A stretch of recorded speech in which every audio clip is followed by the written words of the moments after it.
sokszor összesen vesszük, de az EU rengeteg mindenbe befolyásol a mindennapjainkba. Szabadon utazhatunk, dolgozhatunk és tanulhatunk más Európai Uniós országokban.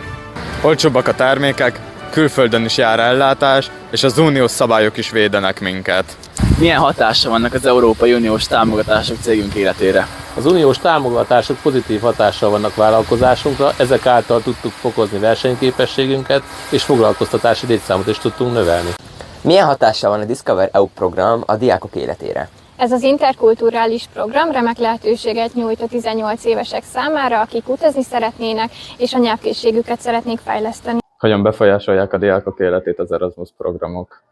Az Erasmus Plus projektek jelentősen bővítik a gimnáziumi diákok látókörét, mivel lehetőséget adnak nemzetközi tapasztalatok szerzésére, más kultúrák megismerésére és nyelvi készségeik fejlesztésére.